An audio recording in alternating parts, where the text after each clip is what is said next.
kita mulai.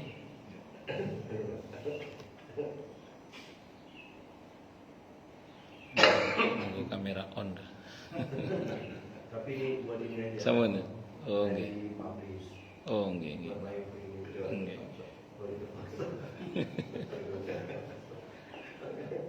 Assalamualaikum warahmatullahi wabarakatuh. Bismillahirrahmanirrahim. Alhamdulillahi rabbil alamin. Wa bihi nasta'inu ala umurid dunya waddin. Wassalatu wassalamu ala asyrafil anbiya'i wal mursalin. Sayyidina wa habibina wa syafi'ina wa qurrati a'yunina wa maulana Muhammadin wa ala alihi wa ashabihi wa dhurriyyatihi ajma'in, amma ba'd. Ashhadu an la ilaha illallah wa ashhadu anna Muhammadar Rasulullah. Wa ufawwidu amri ilallah. Innallaha basirun bil ibad. Hasbiyallahu la ilaha illa huwa alaihi tawakkaltu wa huwa rabbul arsyil azim. Qala Allah ta'ala fi kitabihil karim hikayatan an nabiyillahi Musa alaihi salam. Rabbi syrah li sadri wa yassir li amri wahlul 'uqdatam min lisani yafqahu qawli. Para alim, para asatid, para asatidah, para bapak dan ibu sekalian, hafizani wa hafizakumullah bil khusus segenap pengurus Masjid Raudhatul Jannah, yang semoga pengurusnya dan jamaahnya semoga semuanya saja selalu dalam naungan rahmat, barokah, perlindungan serta bimbingan Allah Subhanahu wa taala. Amin Allahumma amin.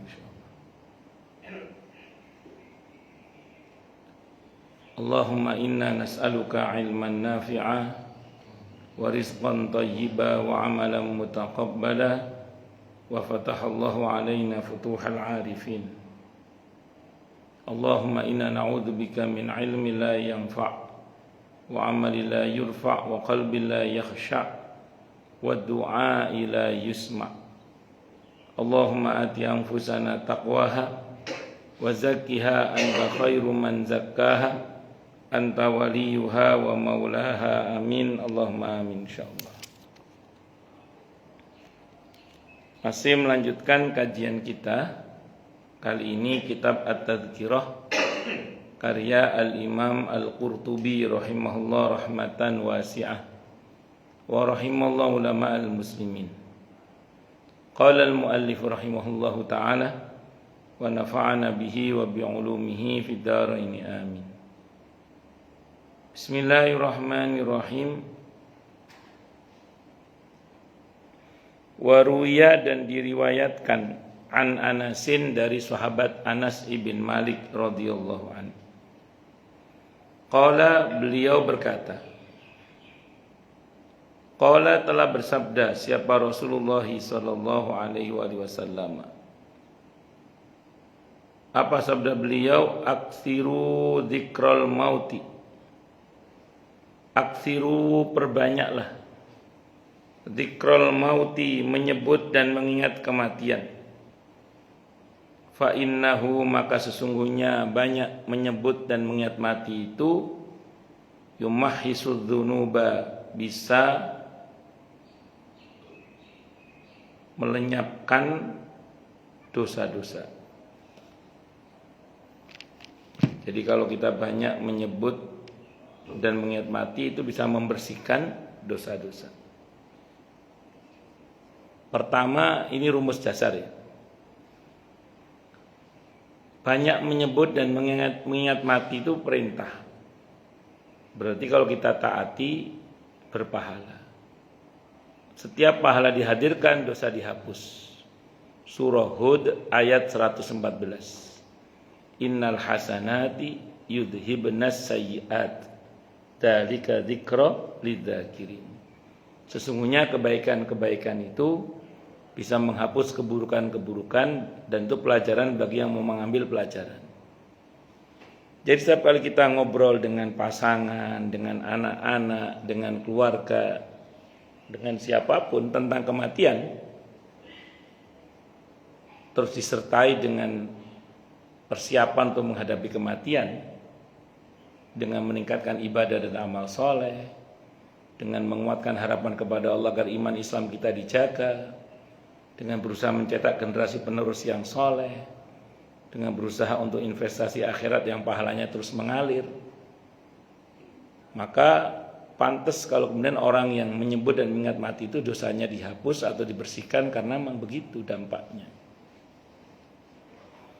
Belum lagi biasanya orang kalau ngomong kematian kan dikit-dikit iya ya astagfirullah, udah tua kita ini, dan bilang iya ya astagfirullah, dikit-dikit astagfirullah. Jadi pantas kalau ngomong soal kematian itu dosanya dibersihkan oleh Allah karena dikit-dikit astagfirullah, iya ya astagfirullah, astagfirullah. Itu biasanya begitu, biasanya. Di samping memang yang pokok tadi itu kebaikan yang menghadirkan pahala, menghapus dosa insyaallah. Apalagi disertai dengan persiapan untuk menghadapi kematian. Dengan tadi meningkatkan ibadah dan amal yang soleh, memperkuat harapan kepada Allah agar iman Islam kita dijaga, disempurnakan oleh Allah Subhanahu wa taala, berusaha mencetak generasi penerus yang soleh, dan investasi ukhrawi yang pahalanya terus mengalir. Tuh Allah. Wa yuzahidu fid dunya. Banyak menyebut dan mengingat mati itu bisa membuat orang zuhud terhadap dunia. Ingat, zuhud itu bukan antitesa terhadap dunia, bukan. Sependek yang saya pahami, Islam tidak mengajarkan kita untuk anti terhadap dunia, karena tidak ada perjalanan menuju ke akhirat kecuali melalui dunia. Konsep zuhud itu justru menguasai dunia dan bukan dikuasai oleh dunia. Kalau bahasanya Sayyidina Umar radhiyallahu an, genggamlah dunia itu di tanganmu, jangan biarkan masuk ke dalam hatimu. Ya, intinya orang yang zuhud ini adalah orang yang menguasai dunia, yang menjadikan dunia ini sebagai alat untuk menuju kepada Allah, bukan sebagai tujuan. Maka konsep zuhud itu bukan berarti tidak boleh kaya. Maka kalau kata Imam Ghazali rahimahullah, beliau mengatakan bisa dinilai zuhud atau tidak zuhud itu justru orang itu kalau dia kaya. Kalau tidak kaya, sulit menilai orang itu zuhud atau tidak. Kalau kata Imam Ghazali itu gitu. Ada orang multimiliarder misalnya, kaya raya, bisa makan apa saja, bahkan bisa makan siapa saja, misalnya, saking kayanya. Tapi dia bisa puasa Daud misalnya. Dia bisa puasa Senin Khamis, Saum Daud, Ayyamul Bid, bisa. Berarti dia bisa mengendalikan apa? Kekayaannya. Ada orang gajinya 8 koma. Karena setiap tanggal 8 dia koma. Untuk ngepaskan belanja bulanannya itu dia puasa Daud. Itu susah membuktikan dia zuhud apa pengiritan, itu susah. Apa ini zuhud, apa pengiritannya susah. Walaupun tetap berpahala. Nah kalau kata Imam Ghazali, bisa diketahui zuhud atau tidak kalau kaya. Itu Nabi itu kata siapa enggak kaya? Nabi itu kaya. Pasca penaklukan Khaybar, baca nanti dalam sirah. Nabi punya ribuan batang kurma, ribuan pohon kurma di Khaybar. Dan sejak itu kalau ada orang meninggal punya utang, Nabi yang bayar utangnya. Nabi walaupun rumahnya hanya 4x6 meter bersama Siti Aisyah radhiyallahu anha, tapi yang parkir situ onta-onta yang terbaik, kuda-kuda yang terbaik. Walaupun Nabi juga tetap punya bighal. Kalau beliau mau Bukit Sofa jadi emas buat beliau kalau beliau mau. Tapi semua beliau kuasai, bukan beliau dikuasai. Itu konsep zuhud dalam Islam. Jadi boleh, bukan hanya boleh, bisa jadi sebagian harus kaya bisa jadi. Tapi bukan kekayaan tujuannya, tapi bagaimana dengan kaya itu dia semakin dekat dengan Allah. Jadi bukan jabatan tujuannya, tapi bagaimana dengan kekuasaan itu dia semakin dekat dengan Allah. Allahu Akbar. Maka dulu para sahabat yang zuhud-zuhud itu prestasi duniawinya ya luar biasa. Tapi prestasi ukhrawinya itu juga sangat luar biasa karena duniawinya dipakai alat untuk mencapai derajat ukhrawi. Itu seperti itu. Wa ruwiya anhu, dan ceritakan pula dari sahabat Anas ibn Malik radhiyallahu anhu. Sahabat Anas sendiri ini termasuk yang sahabat Nabi yang punya istana. Karena di masa Sayyidina Umar radhiyallahu an, sahabat Nabi yang mau ngambil hak kaya diberi oleh negara karena jasanya. Di antara yang mengambil hak kaya itu sahabat Anas ibn Malik radhiyallahu an, di samping Abu Hurairah radhiyallahu an. Beliau mengambil hak kaya dengan istananya karena putranya itu 100 lebih.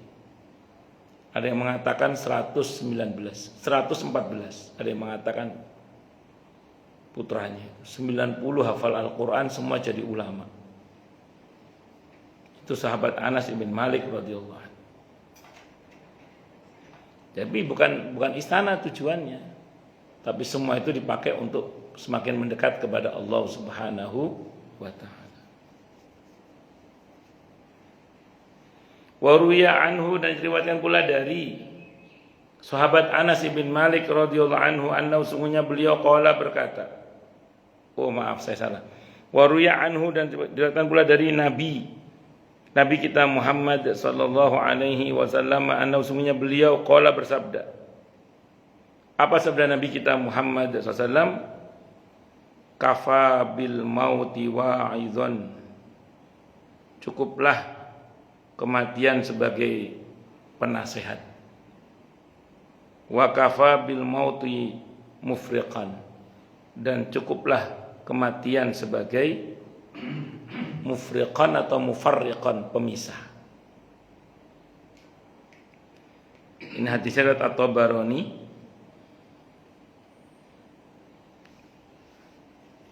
Termasuk Imam Al-Haytami dalam kitab Al-Mujma'uz Zawaid. Imam Al-Baihaqi juga mengatakan hadis ini. Sebenarnya di sini lemah. Cuman jalur periwayatannya banyak, sehingga kemungkinan hasan li ghairi.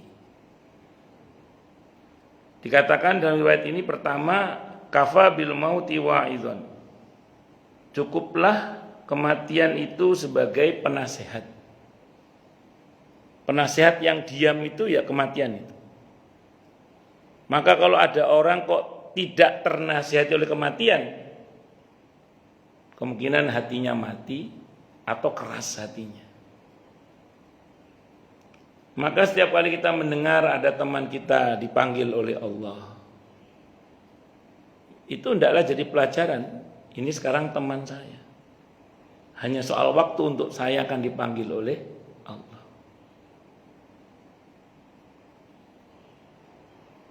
Dan itu hendaklah buat pelajaran untuk persiapan guna menghadapi kematian itu sendiri.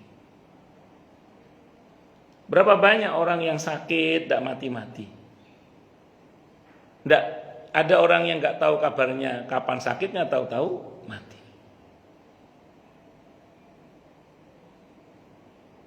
Di beberapa majelis yang saya asuh itu ada sebagian ibu-ibu itu yang sakit, udah pakai di jantungnya udah pakai mesin. Kata dokter fungsi jantungnya tinggal 35% atau apa. Qadarullah, Masya Allah, hingga detik ini sehat. Sementara beberapa yang gak kelihatan sakit, qadarullah meninggal dunia. Nah, ini pelajaran, sepatutnya dibuat pelajaran bahwa kalau hari ini kita mendengar pengumuman orang lain yang diumumkan tentang kematiannya, bisa jadi nanti, bukan bisa jadi, pastinya nanti kita juga akan menyusul. Dan itu pasti. Nah, kemudian yang kedua, cukuplah kematian sebagai pemisah. Pemisah dalam pengertian seseorang pisah dengan dunianya, dengan istrinya, dengan anaknya, dengan keluarganya, dengan hartanya. Dan dalam hadis Sahih Muslim kemarin ada 3 yang mengantar seseorang ketika kematiannya: keluarganya, hartanya, amalnya. 2 kembali, 1 menetap. Harta dan keluarga kembali. Yang menetap adalah amal. Lalu bagaimana terkait dengan keluarga dan harta? Kalau kita punya amal yang saleh terkait dengan keluarga dan harta, maka amal saleh terkait dengan harta dan keluarga itu justru hanya memisahkan kita di dunia saja, tapi tidak dengan di akhirat nanti. Karena kata para ulama, kematian itu bukan perpisahan yang sejati. Perpisahan yang sejati itu kalau yang satu masuk neraka, yang satu masuk surga. Nah, itu perpisahan yang sejati itu. Kalau kematian itu bukan perpisahan yang sejati. Karena nanti begitu satu persatu menyusul akan kumpul. Dan hadisnya sudah pernah kita bahas di sini. Hadisnya riwayat Ibnu Mubarak, hadisnya hasan, bahkan sebagian ulama mengatakan hadisnya sahih. Kalau sama-sama dirahmati oleh Allah, kumpul lagi nanti. Demikian juga hartanya, kalau dipakai untuk investasi ukhrawi, harta itu akan datang kepadanya dalam bentuk pembelaan-pembelaan. Kalau kita pakai untuk investasi ukhrawi. Allahu Akbar. Nah, makanya mumpung masih hidup, monggo baik-baik kepada keluarga, dengan kita meningkatkan ibadah dan amal soleh kita, besar harapannya semoga nanti kumpul kembali dalam rahmat Allah. Amin. Nah, mumpung masih hidup juga, ayo kita gunakan harta kita di jalan Allah. Besar harapan kita nanti harta kita ini datang menjadi pembela kita, bukan sebagai seteru kita yang harus kita hadapi nanti di akhirat. Na'udzubillahi min syarri dzalik. Semoga Allah berkahi kita semua. Amin. Allahumma amin insyaallah. Pun lanjut. Kalau di versi Imam Al-Baihaqi ada tambahan, kafa bil mauti wa'idan wa kafa bil yaqini ghinan. Cukuplah kematian sebagai penasehat dan cukuplah yakin sebagai kekayaan. Wa kafa bil ibadati syughlan, dan cukuplah ibadah sebagai kesibukan. Cukuplah keyakinan sebagai kekayaan. Maksudnya apa ini? Orang itu kalau yakin dengan takdir Allah, yakin dengan pertolongan Allah, yakin dengan maha kuasanya Allah, hidupnya insya Allah dibuat tenang, dibuat cukup rasa dalam hatinya itu, karena yakin semuanya dengan Allah Subhanahu wa ta'ala. Sehingga orang kalau yakin dengan pertolongan Allah, yakin dengan maha kuasanya Allah, tidak ada kekhawatiran dalam kehidupannya. Apakah orang yang yakin itu tidak ada kekhawatiran dalam hatinya? Fitrah manusia ada. Tapi kekhawatiran itu segera diserahkan kepada Allah sambil berkata, hasbunallah wa ni'mal wakil. Apakah orang yang yakin itu tidak ada rasa takut dalam hatinya? Ada. Karena dia manusia. Tapi ketakutan segera diserahkan kepada Allah. Hasbunallah wa ni'mal wakil. Sehingga tenang hidupnya. Begitu ada ketakutan, disusul dengan harapan. Semakin menguat ketakutan, diperkuat harapan. Begitu aja terus. Sampai ketemu Allah. Karena yakin. Kalau kata para ulama begini. Kalau seorang anak yang punya seorang ayah yang full power, kaya raya, baik hati, dermawan, perhatian, penuh kasih sayang. Dia bisa tenang menjalani hidupnya. Lalu bagaimanakah kita yang bertuhankan Allah yang maha baik, yang maha kasih, yang maha sayang, maha kaya, maha dermawan, dan seterusnya itu. Masa kita tidak tenang, kata para ulama? Tenang itu dari keyakinan, yakin kepada Allah Subhanahu wa ta'ala. Dan dengan keyakinan itu pula apa-apa itu jadi insya Allah. Jadi bukan soal jadi apa, tapi apa-apa jadi. Itu kalau yakin biidznillah. Asal yakin, yakin betul sama Allah. Nah, ini kita semua belajar. Yang ngomong juga masih belajar. Kita semua belajar ini. Wa kafa bil ibadati syughlan. Cukuplah ibadah sebagai kesibukan. Ini jangan dipahami secara harfiah bahwa seolah-olah udah kita isi hidup kita dengan sholat aja, puasa aja. Ibadah itu tidak hanya itu. Ibadah itu substansinya pada kepatuhan dan ketundukan kepada Allah Subhanahu wa ta'ala. Maka panjenengan saya kerja cari duit, kerja jualan, dagang ke kantor, apapun lah yang cari nafkah lah kalau bahasa kita. Itu jangan dikira bukan ibadah itu. Kalau itu semua kita kerjakan atas dasar kepatuhan dan ketaatan kita kepada Allah untuk mencari nafkah buat keluarga, itu nilainya juga ibadah. Karena pernah ada seseorang itu menghadap ke saya. Saat itu saya habis ngisi kajian di kantor Kementerian BUMN saat itu. Ada orang datang ke saya. Beliau ini di BUMN tersebut termasuk orang yang perannya itu sangat penting untuk bersih-bersih. Karena orangnya ini jujur lah. Saat beliau ngomong sama saya gini, Ustaz, saya mau pensiun dini aja. Kenapa Pak? Saya mau fokus sama ibadah aja Ustaz. Ibadah bagaimana? Apa kerjaan ini bukan ibadah? Saya bilang gitu. Enggak Ustaz, saya kan fokus masjid aja, sholat masjid, rumah masjid, rumah masjid. Ada sih usaha Ustaz, ada usaha cuci mobil, dia bilang gitu. Cuman saya mau fokus itu aja. Begini Pak, jangan Bapak mengira bahwa kerja ini bukan ibadah, saya bilang gitu. Saya terus ceritakan beliau tentang Sultan Muhammad Al-Fatih rahimahullah. Di biografi Sultan Muhammad Al-Fatih rahimahullah itu, beliau itu ketika pasca menaklukkan Konstantinopel itu, beliau sowan menghadap ke gurunya, yang seorang ulama dari keturunan Abu Bakar As-Siddiq radhiyallahu anhu. Kata beliau, Syekh, saya mau berhenti jadi raja. Saya mau jadi abid saja, kata Sultan Muhammad Al-Fatih. Saya mau berhenti jadi raja, saya mau jadi abid saja, ahli ibadah saja. Kata gurunya gini, kata gurunya itu, wahai anakku, kalau kamu menjadi abid, ahli ibadah, memang tidak ada hal yang lebih nikmat daripada ibadah, termasuk jadi raja, kata beliau gitu. Tidak ada hal yang lebih nikmat melebihi ahli ibadah, termasuk jadi raja. Jadi ahli abid itu nikmat, kata beliau itu. Tapi kalau kamu jadi abid, ahli ibadah, dan pengertian yang ritual tadi ya, kamu hanya bermanfaat untuk dirimu sendiri.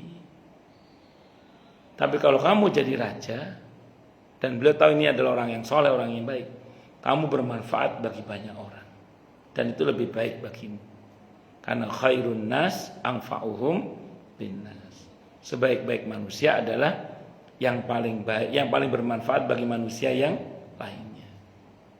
Akhirnya nggak jadi berhenti hingga beliau sebagai, kalau saya nggak salah beliau sebagai syahid ya, karena gugur dalam peperangan yang beliau pimpin itu. Pada akhirnya entah gugur dalam pengertian terbunuh atau dalam proses peperangan itu Sultan Muhammad Al-Fatih. Nggak jadi berhenti jadi raja karena nasihat gurunya tadi itu. Jadi kadang sebagian orang itu beranggapan bahwa seolah-olah seolah-olah berhenti bekerja dalam pengertian mencari duit itu seolah-olah itu sebuah kebaikan ketika dia memilih untuk menjadi orang yang rumah masjid. Enggak sepenuhnya salah juga sih memang. Cuman kalau kita menggunakan asas khairun nas anfa'uhum linnas itu, maka sepatutnya lah ya kita tetap berproses sebagaimana yang seharusnya kita jalani. Ya termasuk tadi itu, kalau memang kita masih harus berperan di hal-hal seperti itu ya kita kerjakan. Kecuali ada beberapa orang yang mungkin menyatakan berhenti karena ibadah dipersulit misalnya itu. Karena ada tempat-tempat tertentu itu duitnya banyak sih memang, cuman ibadah dipersulit, rentan dengan maksiat atau macam-macam. Ya gampangannya khawatir dirinya keblasuk lah kalau bahasa kita. Nah, itu monggo lah dengan pertimbangan. Tapi kalau sekiranya masih bisa dijalani, bismillah. Nah, jadi saya tidak mengatakan bahwa pilihannya itu keliru, cuman salahnya itu kalau kita beranggapan bahwa seolah-olah kerja itu bukan ibadah. Artinya apa? Di pada setiap detik waktu kehidupan kita itu kita warnai dengan spirit ketaatan, itu maksudnya. Oh, itu semua nilainya ibadah itu. Kalau spiritnya yang dibangun adalah spirit ketaatan kepada Allah Subhanahu wa taala. Itu seperti itu. Wakilah dan dikatakan lahu kepada Nabi kita Muhammad sallallahu alaihi wasallam, ya Rasulullah, wahai Rasulullah, hal yuhsyaru ma'asyuhada'i ahadun. Apakah ada nanti seseorang yang akan digiring di mahsyar bersama para syuhada? Qala Nabi bersabda, na'am, iya ada kata Nabi. Yaitu man yadhkurul mauta fil yaumi wal lailati 20 marratan. Yaitu seseorang yang menyebut dan mengingat kematian dalam sehari semalam 20 kali. Ini disebutkan hadisnya oleh Imam Al-Haythami dalam kitab Mujma'uz Zawaid, dan disebut juga oleh Imam At-Tabarani dalam kitab Al-Awsat. Dan beliau berkata dalam kitab itu ada seseorang yang beliau tidak kenal. Nah, dalam riwayat ini disebutkan bahwa orang yang sehari menyebut dan mengingat kematian 20 kali itu nanti akan digiring di mahsyar bersama dengan para syuhada. Walaupun riwayat ini ada yang mempersoalkan lah tentang lemahnya riwayat ini. Namun insya Allah maknanya sahih ini. Coba saya mau jelaskan nih. Begini. Kalau ada orang sehari ingat kematian sampai 20 kali. Kalau dalam hadis disebut angka itu seringkali maksudnya banyak gitu ya. Baik, sering lah misalnya gitu. Kira-kira ada potensi enggak dia mati syahid di jalan Allah? Jawabannya ada. Contoh ini, contoh. Panjenengan, saya termasuk kita semua lah ya. Ingat mati. Tidak mungkin menyia-nyiakan kesempatan untuk aktif di masjid. Entah jadi pengurusnya, walaupun hanya bagian gelar karpet atau bagian hubungi ustadz atau apalah. Nggak harus jadi pimpinannya, syukur-syukur jadi pimpinannya misalnya. Spirit yang dibangun apa? Khidmah kepada umat, khidmah kepada agama ini, berdakwah dan macam-macam. Kalau kita selalu ingat akan kematian, tidak mungkin kita melewatkan adanya majelis-majelis ilmu seperti ini. Kita akan berusaha ada di dalamnya. Berusaha untuk ada di dalamnya. Lah, kalau kita penuh kesadaran kita bahwa kita ini pasti akan mati, kemudian kita berusaha melibatkan diri dan perjuangan-perjuangan jalan Allah seperti ini, entah jadi pengurus masjid, pengurus musola, majelis taklim, penggiat-penggiat dakwah, atau jadi donaturnya atau apapun lah yang kebaikan-kebaikan. Kira-kira kemudian diumumkan seseorang itu mati masih sebagai pengurus masjid, masih sebagai penggiat-penggiat dakwah. Kira-kira apa yang terjadi itu? Husnul khatimah. Bahkan insya Allah syahid di jalan Allah, syahid akhirat. Saya nggak dapat pengumuman sih pas baca status WA-nya salah kawan Ustadz itu, Pak Haji Mursalin meninggal itu di pengumumannya itu apa? Beliau sebagai ketua bidang 1 DKM apa masjid. Iya. Distatuskan begitu. Beliau adalah pengurus apa, distatuskan begitu. Dulu kita pernah membahas di sini tentang 18 tanda husnul khotimah. Di antaranya apa coba? Di antaranya adalah barang siapa orang yang hari itu bersedekah dan dia akhiri hidupnya dengan sedekah itu, maka dia syahid. Barang siapa yang dia berpuasa dan dia akhiri hidupnya dengan puasa itu, maka dia syahid. Itu kalau mau kita teruskan, barang siapa jadi pengurus masjid dan dia mati dalam keadaan masih sebagai pengurus masjid, maka dia syahid. Kira-kira gitu. Barang siapa jadi pengurus majelis taklim dan dia mati sebagai pengurus majelis taklim, dia syahid. Kalau mati sebagai pengurus majelis taklim, dia syahid. Barang siapa yang jadi jamaah aktif lah, kalau nggak jadi pengurus, kalau nggak jamaah aktif. Kalau dia mati sebagai jamaah aktif, karena di beberapa masjid itu ada pengumuman juga, kita telah tinggal oleh Bapak Fulan, beliau adalah jamaah aktif, jamaah aktif masjid ini misalnya. Wah itu kan keren itu, dalam pandangan Allah keren itu. Mati sebagai pengurus masjid, pengurus majelis taklim, penggiat-penggiat dakwah, atau jamaah aktif lah paling enggak, atau donaturnya. Wah itu potensi syahid itu. Nah pantas kalau kemudian orang yang sering menyebut dan mengingat mati itu nanti akan digiring bersama dengan para syuhada. Nah, di samping ada hadis sahih riwayat At-Tirmidzi. Riwayat At-Tirmidzi di mana Nabi bersabda, "At-tajiru saduqul amin ma'an nabiyina wasiddiqina wasyuhada." Orang yang kaya, yang banyak bersedekah tapi sifatnya amanah, maka dia akan digiring nanti di surga itu, di mahsyar bersama dengan para nabi, dikumpulkan bersama dengan para nabi, para syuhada dan para siddiqin. Bersama para nabi, para siddiqin dan para syuhada. Mohon maaf. Sekarang orang ngomong soal kematian. Orang ingat akan kematian, pasti ujungnya investasi ukhrawi, pasti itu.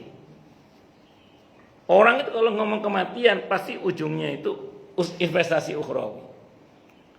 Kalaupun tidak ada dia akan cari yang dia percaya, oh ini tempat yang kalau saya bantu insya Allah kebaikannya produktif. Oh ini pribadi yang kalau saya bantu insya Allah kebaikannya produktif. Oh dia kan kalaupun tidak ada dia cari. Kenapa? Karena dia merasa butuh. Dan tadi dikatakan dalam hadis riwayat At-Tirmidzi, hadis sahih tadi itu, orang yang kaya yang banyak bersedekah tapi sifatnya dia amanah, tidak khianat orangnya, maka dia akan bersama dengan para nabi, para siddiqin dan para syuhada. Sebenarnya para ulama menjelaskan begini. Ini para ulama menjelaskan begini. Terkait hadis tadi itu akamakal. Nanti para pejuang-pejuang agama itu ketika dipersilakan masuk surga itu, mereka tidak mau. Dan mereka berkata, ya Allah, maaf, ditanya dalam riwayat itu oleh para ulama, dikatakan ditanya oleh malaikat penjaga surga lah kalau bahasa kita, kenapa kamu tidak mau masuk? Jawaban mereka apa? Saya menunggu orang-orang yang dulu membantu perjuangan saya. Saya menunggu orang-orang yang dulu membantu perjuangan saya. Maka kemudian didatangkanlah orang-orang yang pernah membantu perjuangannya untuk diajak masuk bersama. Itu hadis sahih yang lain tentang orang yang mati di jalan Allah, itu nanti diberi SK oleh Allah untuk bisa memberikan syafaat kepada 70 orang kerabatnya atau orang yang dekat dengannya. Termasuk yang dia cari adalah orang yang dulu pernah membantu perjuangan. Itu hadisnya sahih. Makanya saya bilang tadi, riwayat ini walaupun ada yang mendhaifkan, tapi insya Allah maknanya sahih, insya Allah. Jadi orang-orang yang mati dalam perjuangan di jalan Allah yang akhirnya akan masuk surga itu tidak mau masuk sendiri. Dicari orang-orang yang dulu pernah membantu perjuangannya di jalan Allah Subhanahu wa taala. Dan dalam kitab ini nanti di bab bagian jilid 1 agak terakhir ya. Ya 10 tahun lagi lah kira-kira kalau kita. Saya baca, saya sampai dari sekarang. Dikutip satu riwayat dalam kitab ini, ketika orang akan melintasi sirat, itu ada antrian panjang. Yang satu antrian ahli surga, yang satu antrian ahli neraka, itu dipisah. Tapi pisahnya bisa saling mengakses. Orang-orang yang ngantri menuju ke neraka, wajahnya tertunduk, malu, lecek, kumel, wis gak karu-karuan kondisinya. Yang mau ke neraka, naudzubillah min dzalik. Sementara orang yang akan ke surga itu kayak orang mau tamasya, itu kayak seneng. Wah, lihat-lihat gini. Nah, ketika dia melihat ke arah ahli neraka, dia mengenali seseorang. Dalam hadis yang saya baca itu, kali ini maupun riwayat ya. Kata yang akan masuk ke surga itu menyapa orang yang di barisan ahli neraka itu. Pak, Bapak, masih kenal saya enggak? Kata ahli neraka itu, kamu siapa? Saya, Pak. Enggak kenal saya, siapa kamu? Ya Allah, Pak. Saya, Pak, yang dulu pernah Bapak bantu pengadaan Al-Quran saya. Sampai saya hafal Al-Quran. Saya, Pak, yang dulu Bapak pernah kasih beasiswa ke saya untuk saya ngaji, belajar. Saya, Pak, yang dulu pesantrennya Bapak bantu. Saya dulu masjidnya Bapak bantu. Saya dulu yang... Dan seterusnya, dan seterusnya. Kok Bapak masuk neraka? Maka orang ini doa sama Allah.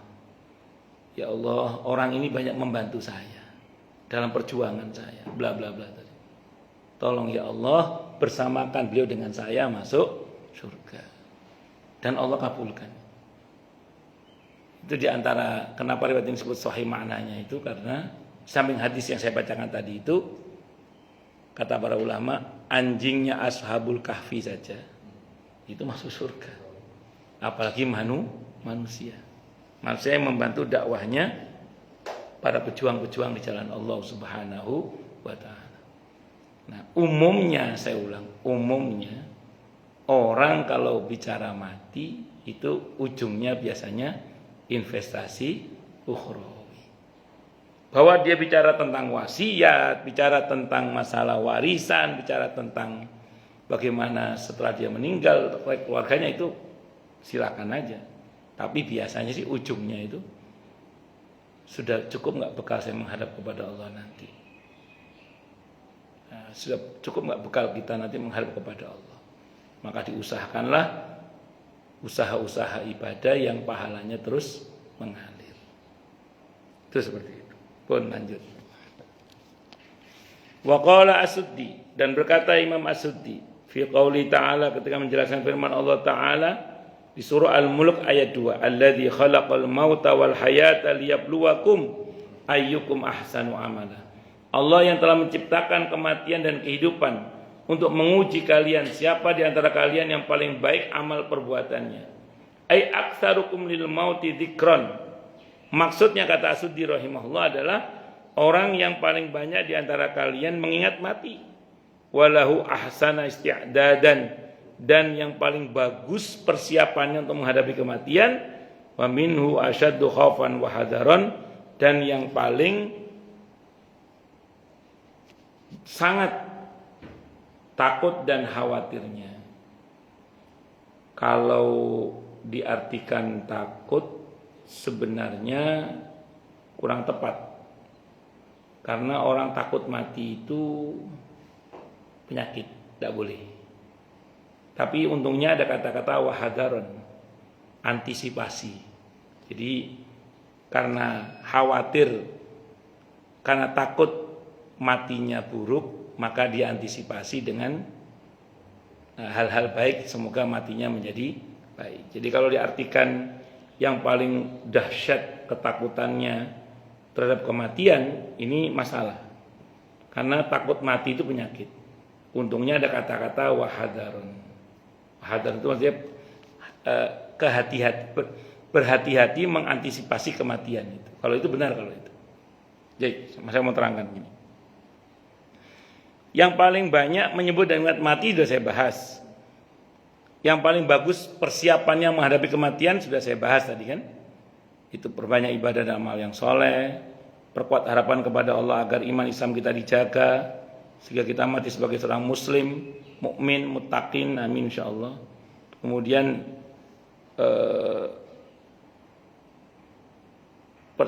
cetak generasi penerus yang soleh, persiapkan amal soleh yang pahalanya terus mengalir. Nah, sekarang kalau kita bicara mengantisipasi kematian agar kita husnul khotimah itu bagaimana? Begini ya. Ini rumus sederhananya begini. Tidak semua orang itu mati dalam kebaikan. Tapi ada rumus dalam agama ini tentang umumnya orang itu mata ala ma'asya. Umumnya orang itu mati dalam kebiasaannya. Umumnya orang itu mata ala ma'asya. Umumnya orang itu mati dalam kebiasaannya. Umumnya orang itu mati dalam kebiasaannya. Umumnya orang itu. Hari ini atau kemarin atau beberapa hari yang lalu lah, itu di Facebook saya dihiasi informasi tentang seorang aktivis kemanusiaan yang kemarin di NTT itu meninggal dunia dan beliau wafat dalam kebiasaannya. Jadi kalau ada bencana beliau datang. Dan beliau seringkali datangnya memang setelah orang-orang pada pergi, beliau baru datang. Karena beliau mengatakan justru ketika orang pada pergi sengaja kami datang karena saat itu biasanya misionaris juga datang. Nah, jadi beliau membersamai umat itu supaya tidak supaya tidak pindah. Karena di saat aktivis kemanusiaan di bencana pertama itu mulai pulang, nah itu biasanya misionaris datang. Di saat mengambil momen-momen di mana mereka merasa ditinggal, justru teman-teman aktivis ini mulai datang untuk menemani mereka ini. Ya bagi-bagi tugas lah. Di momen pertama harus ada yang datang, tapi ketika pasukan pertama mulai pulang, pasukan kedua juga mulai datang. Itu. Nah, beliau meninggal sesuai dengan kebiasaannya sebagai aktivis kemanusiaan dan dakwah di area-area yang terdampak. Barusan ini di NTT. Itu seperti itu. Oh ya, mati menurut kebiasaannya. Saya pernah tahu ada tiga ibu-ibu meninggal di waktu yang hampir bersamaan. Tidak sehari itu juga sih, cuma dalam sebulan lah. Dalam hitungan 30 hari itu 3 orang itu meninggal dunia. Sesuai kebiasaannya, tukang masak kalau ada orang hajatan. Dan meninggal saat kerja sebagai tukang masak. Untungnya lagi cari nafkah. Allah. Ya ada juga orang yang meninggal sesuai dengan kebiasaannya sholat, meninggal dalam keadaan sholat. Kebiasaan tidur betul.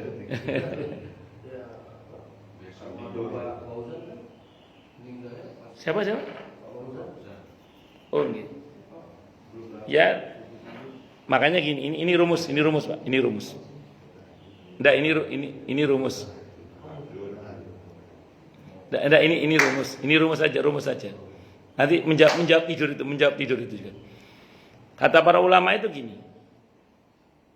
Orang itu kalau mengamalkan ayat faida faraghta fansab, pasti husnul khotimah udah insyaallah. Orang kalau mengamalkan faida faraghta fansab. Begitu kamu telah selesai dari satu kebaikan, bersiap dengan kebaikan berikutnya. Begitu selesai dari satu kebaikan, bersiap dengan kebaikan berikutnya. Contoh, Bapak habis sholat Isya. Berarti kan udah selesai dari kebaikan. Sholat Isya dan ba'diyah Isya. Persiapan untuk mau tidur dulu. Begitu mau tidur, dalam hati Bapak niat apa? Nanti mau bangun. Betul ya? Nanti mau bangun apa? Tahajud. Mau bangun sholat subuh berjamaah di masjid. Itu Bapak tidur itu ada nilai ibadah itu. Andaikan mati dalam tidur seperti itu, husnul khotimah insyaallah. Itu namanya menanti sholat. Hidupnya itu menanti sholat namanya itu. Bisa dimengerti ya? Ya. Allah asal mengamalkan faida faraghta fansab. Di Villa Nusa Indah ini ada seorang bapak-bapak, kakaknya seorang ustadz. Beliau ini punya kebiasaan datang ke masjid sebelum adzan. Kebiasaan itu. Jadi rata-rata 15 menit sebelum adzan beliau sudah di masjid. Suatu saat beliau ngomong ke teman-teman di masjidnya itu, pengen rasanya mati sedang nunggu sholat. Ngomong gitu. Suatu saat zuhur, beliau seperti biasa 15 menit sebelum zuhur udah sampai masjid. Dan meninggal sedang menanti sholat zuhur itu. Sesuai dengan kebiasaannya. Umumnya orang mata ala ma'asya. Maka dari sekarang pandai-pandailah melihat kebiasaan kita apa kira-kira. Nah, umumnya orang mati menurut apa? Kebiasaannya.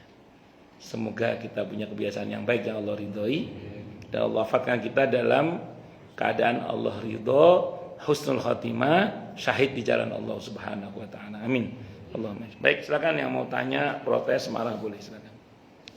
Nggih, monggo, Pak. Nggih, boleh. Itu mengenai sholat. Iya. Kalau misalkan kita dari masa lalu itu, ya karena kita sholat benar-benar ya. Iya. Terus sekarang juga lupa dan 2040 ribuan kalau kita aktif. Iya. Sisa itu yang di Indonesia itu kita ceramah itu wajib diganti ya. Terus. Terus dengan saya itu ketiduran tuh gantinya seperti apa? Baik. Apakah diganti dengan apa? Baik. Saya mau bicara pertama, ulama berbeda pendapat mengenai apakah wajib qadha sholat bagi orang yang dengan sengaja meninggalkan sholat. Tapi kalau karena lupa atau karena tertidur, itu hadisnya sahih jelas, wajib qadha itu. Kalau karena lupa atau karena tertidur, kapan mengqadhanya? Saat ingat, atau kalau tidur saat bangun. Itu yang pertama dulu. Tapi kalau sengaja kita tinggalkan, maka ulama beda pendapat. Pendapat yang pertama, ini Ibnu Hazm yang berpendapat, termasuk Ibnu Taimiyah yang berpendapat, yang saya tahu rahimahullah, beliau berdua mengatakan wajib tobat. Tapi tidak wajib mengqadha, suruh perbanyak sholat sunnah. Mudah-mudahan nanti tertutupi itu semua. Itu satu dulu, pendapat yang pertama. Pendapat yang kedua mengatakan, ini pendapat jumhur. Kalau ini mayoritas ulama. Ini pendapat mayoritas ulama. Wajib qadha. Cara mengqadhanya bagaimana? Kalau memang banyak utangnya. Karena dulu jahiliyahnya banyak, lama misalnya. Maka setiap kali sholat fardu, selesai atau sebelumnya atau sesudahnya terserah ya, itu qadha sholat. Misalnya sholat duhur, bapak habis qobliyah duhur, komatnya masih lama, bapak sholat dulu duhur, niat qadha yang lalu-lalu. Bapak niat qadha sholat yang lalu-lalu. Nanti bapak sholat duhur yang beneran yang untuk hari ini. Nah, atau setelahnya, setelah duhur, bapak sholat duhur lagi, niat qadha yang telah lalu. Niat mengqadha, niat bayar yang telah lalu. Berapa Ustaz? Ya kira-kira berapa lama dulu misalnya bapak melakukan hal itu? Misalnya 10 tahun, ya berarti 10 tahun ke depan bapak begitu. Kira-kira begitu. Nah, itu andaikan meninggal belum lunas lah. Insya Allah diampuni oleh Allah karena udah berusaha bayar. Tapi kalau misalnya bapak kalau ikut pendapat yang pertama tadi, prinsipnya bapak tobat, perbanyak sholat sunnah. Yang kedua juga sama, tetap wajib tobat, tapi juga wajib qadha. Itu begitu caranya. Allah a'lam bishawab. Masing-masing gini, kalau pendapat yang pertama itu kan lebih kepada hadis adanya qadha cuma 2 kan tadi. Karena lupa atau karena tertidur. Berarti kalau tidak karena lupa atau tidak karena tertidur, enggak wajib qadha tapi wajib tobat. Ini pendapat yang pertama. Pendapat yang kedua lain lagi, hadisnya sama, hadis tadi itu juga. Kalau pendapat yang kedua begini, kalau karena tidur dan karena lupa saja wajib qadha, apalagi karena sengaja. Lebih wajib lagi. Ini pendapatnya. Jadi hadis yang sama dipahami berbeda. Jadi kalau Ibnu Taimiyah sama Ibnu Hazm rahimahullah punya pendapat yang wajib qadha cuman karena tidur atau karena lupa. Selain itu enggak wajib qadha, wajib tobat, wajib perbaiki salat sunnah. Kalau pendapat jumhur, mayoritas ulama justru lain lagi. Kalau karena tidur dan karena lupa aja wajib qadha, apalagi karena sengaja, lebih wajib lagi. Itu. Jadi hadisnya sama, dipahami berbeda. Nggih sami-sami. Pokoknya yang lain silakan. Nggih monggo. Terkait dengan hukum darurat, saya beberapa hari yang lalu berdiskusi Nggih. terkait hukum darurat. Nah, kebetulan pada saat itu istrinya itu dalam kondisi yang bujur syar'i, artinya sakit. Nggih, nggih. Dan tentunya pasti kan suaminya itu mengurusi dan kemudian ya mungkin lelah dan lain-lain kan, Nggih, nggih. mengurusi istri. Nggih, nggih. Nah, kemudian dari tersebut dia ingin apa namanya, ya biasanya mau pijat lah gitu. Tetapi pijatnya salah ini, apa namanya, Salah tempat. salah tempat, maksudnya seperti gini. Kan kalau namanya suami ya harus kalau dipijat ya dengan Laki-laki ya. Tapi ini justru dengan perempuan, Iya. lagi bukan mahram. Nggih. Nah, saya pada saat itu ini lah, ini syarat apa alasannya? Itu darurat, nggak bisa. Saya bilang itu karena hukum darurat itu ada tersendiri, kayak contoh namanya pada saat kita di hutan ada ular pun karena tidak ada makanan lain, ular bisa dimakan. Itu darurat sekali gitu. Daripada nanti mati di di hutan dan lain-lain. Nah, kalau ini harusnya berpikir dulu pada saat apa namanya merasa capek kan bisa, kita kalau punya pikiran yang sehat bisa mengontak tukang urus yang memang yang Laki-laki betul. Nah, itu dia masih mau apa alasannya? Dia itu darurat. Nah, ini saya bilang itu tadi. Itu satu, bagaimana kalau Pertama gini, dalam Islam itu darurat itu kalau nyawa terancam, harta terancam, kehormatan terancam, itu baru namanya darurat. Di bawah darurat itu ada namanya hajat yang mendesak.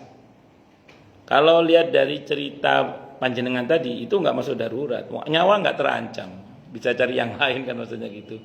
Terus kehormatan malah bisa terancam situ kehormatannya malahnya.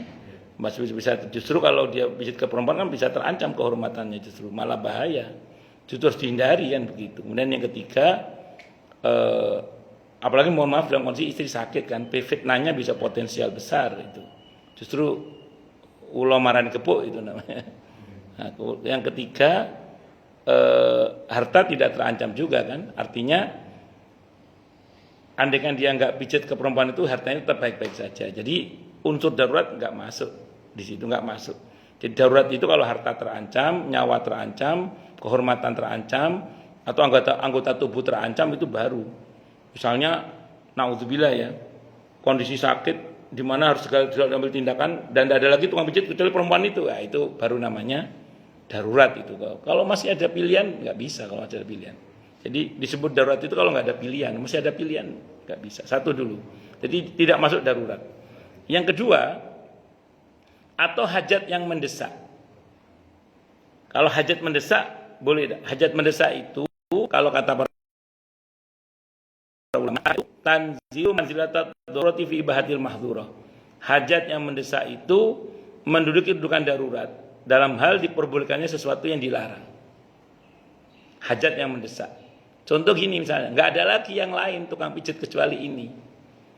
Atau ada yang lain tapi nggak seahli ini. Jadi ini memang ahli. Kayak dulu di Probolinggo itu ada tukang sangkal putung.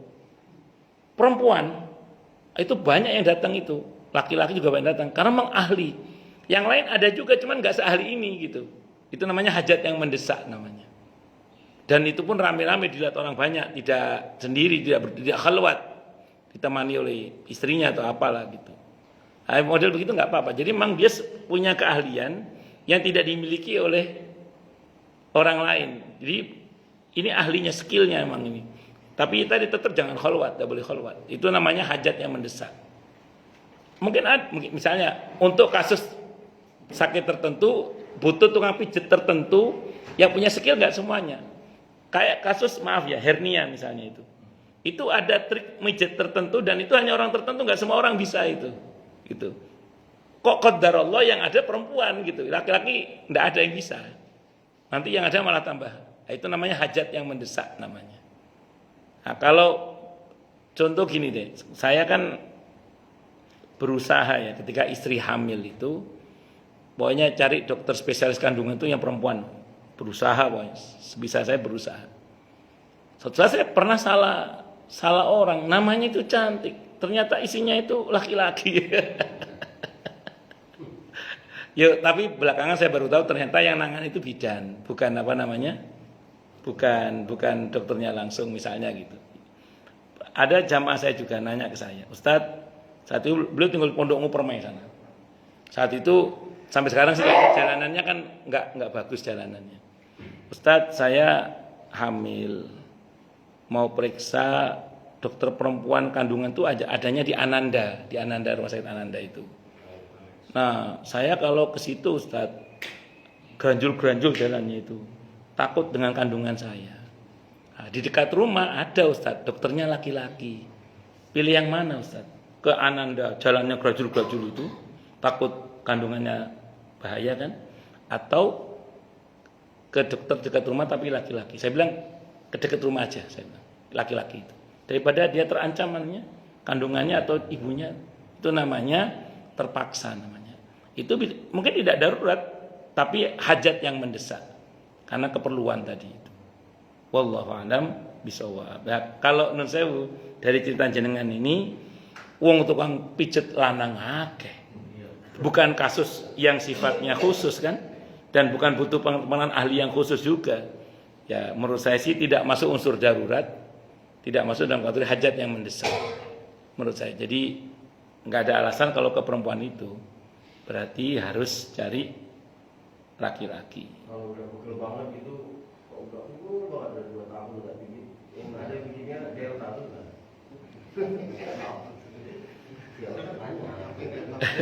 Enggak, gini aja. Gini aja deh. Enggak gini aja.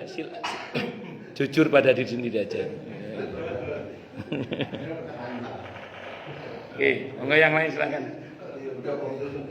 Cukup dulu. Kita tutup dengan hamdalah. Alhamdulillahirabbil alamin.